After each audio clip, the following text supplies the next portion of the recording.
চোখ বন্ধ করে এক মুহূর্ত কল্পনা করুন ২০২৬ সালের বিশ্বকাপের ঝলমলে মঞ্চের ঠিক আগে হাজারো প্রত্যাশা আর চাপ কাঁধে নিয়ে হলুদ জার্সিতে মাঠে নামছে ৫ বারের বিশ্ব চ্যাম্পিয়ন ব্রাজিল আর প্রতিপক্ষ হিসেবে সামনে দাঁড়িয়ে আছে ইউরোপের দুই ভয়ঙ্কর শক্তি ফ্রান্স ও ক্রোয়েশিয়া। এই দুটি ম্যাচ শুধু সাধারণ কোনো আন্তর্জাতিক ফ্রেন্ডলি নয়, বরং ব্রাজিলের বিশ্বকাপ স্বপ্নের চূড়ান্ত রিহার্সাল।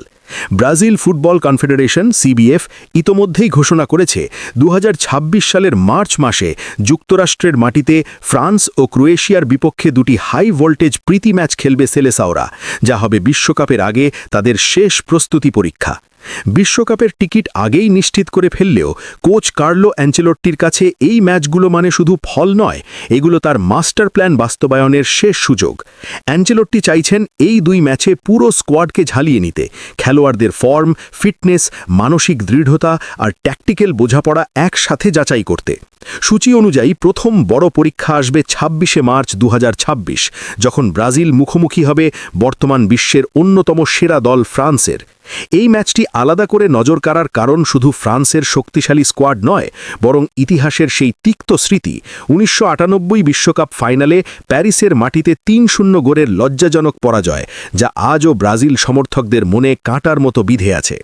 বর্তমান ফরাসি দল তারকায় ভরা, বিশ্বকাপ জয়ী অভিজ্ঞতা, গতি, শক্তি আর কৌশলের মিশেলে তারা যে কোনো দলের জন্য দুঃস্বপ্ন। আর এই ফ্রান্সের বিপক্ষে ম্যাচটি হবে ব্রাজিলের জন্য আসল শক্তি মাপার স্কেল। রক্ষণ কতটা সংগঠিত, মাঝমাঠ কতটা নিয়ন্ত্রিত আর আক্রমণ কতটা ধারালো, সব কিছুর উত্তর মিলবে এই ম্যাচেই। এর ঠিক ৫ দিন পর ৩১শে মার্চ ২০২৬ আরেকটি কঠিন পরীক্ষায় নামবে ব্রাজিল। প্রতিপক্ষ ২০১৮ বিশ্বকাপের রানার্স আপ ক্রোয়েশিয়া। ইউরোপের এই দলটি কাগজে কলমে হয়তো সবচেয়ে ঝলমলে নয়, কিন্তু মাঠের ভেতরে তাদের ট্যাকটিক্যাল ডিসিপ্লিন, মাঝমাঠের নিয়ন্ত্রণ আর মানসিক দৃঢ়তা যে কোনো বড় দলকে বিপদে ফেলতে পারে। বিশেষ করে ক্রোয়েশিয়ার মিডফিল্ড ঐতিহ্যগতভাবেই অত্যন্ত শক্তিশালী ও কৌশলী, যারা ম্যাচের গতি নিজেদের ইচ্ছে মতো ঘুরিয়ে দিতে পারে। ব্রাজিলের বিপক্ষে এই ম্যাচে তারা নামবে পূর্ণ শক্তি নিয়ে, বিশ্বকাপের মঞ্চের আগে নিজেদের প্রমাণ করতে মরিয়া হয়ে। এই দুটি ম্যাচই অনুষ্ঠিত হবে যুক্তরাষ্ট্রে, যা ২০২৬ বিশ্বকাপের অন্যতম আয়োজক দেশ। ফলে পরিবেশ, মাঠের কন্ডিশন ও দর্শক চাপ সবকিছুর সাথেই মানিয়ে নেওয়ার বাস্তব অভিজ্ঞতা পাবে ব্রাজিল। কোচ অ্যাঞ্চেলোট্টির জন্য এই ম্যাচগুলো তাই সোনার সুযোগ। এখানে তিনি একদিকে যেমন নতুন কৌশল ও ফরমেশন পরীক্ষা করতে পারবেন, তেমনি নির্ভরযোগ্য একাদশের শেষ ছাঁটাইও করে ফেলতে পারবেন। কোন খেলোয়াড় বড় ম্যাচের চাপ নিতে পারছে, কারা গুরুত্বপূর্ণ মুহূর্তে সিদ্ধান্ত নিতে পারছে আর কারা পিছিয়ে পড়ছে, সব কিছুর স্পষ্ট চিত্র উঠে আসবে এই দুই ম্যাচেই। পাশাপাশি খেলোয়াড়দের ফিটনেস লেভেল, ইনজুরি ঝুঁকি, ম্যাচ টেম্পোতে মানিয়ে নেওয়ার ক্ষমতা আর টিম কম্বিনেশন আরও মজবুত করার জন্য এর চেয়ে ভালো সুযোগ বিশ্বকাপের আগে আর নেই।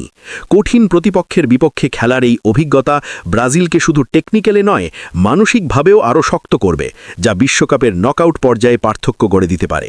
এখন সবচেয়ে বড় প্রশ্ন, এই দুই ইউরোপীয় জায়ান্টের বিপক্ষে কি জয় নিয়ে মাঠ ছাড়তে পারবে ব্রাজিল, নাকি আরও কিছু দুর্বলতা সামনে চলে আসবে? অ্যাঞ্চেলোট্টির পরিকল্পনা কি বাস্তবে কার্যকর হবে, নাকি বিশ্বকাপের আগে নতুন করে ভাবতে হবে সেলেসাওদের?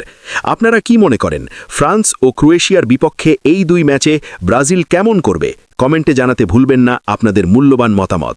ভিডিওটি যদি ভালো লেগে থাকে তাহলে একটি লাইক দিন, আর এখনও যদি চ্যানেলটি সাবস্ক্রাইব না করে থাকেন তাহলে বিশ্বকাপের সব বড় আপডেট পেতে এখনই সাবস্ক্রাইব করে নিন। সবাই ভালো থাকবেন, সুস্থ থাকবেন। আল্লাহ হাফেজ।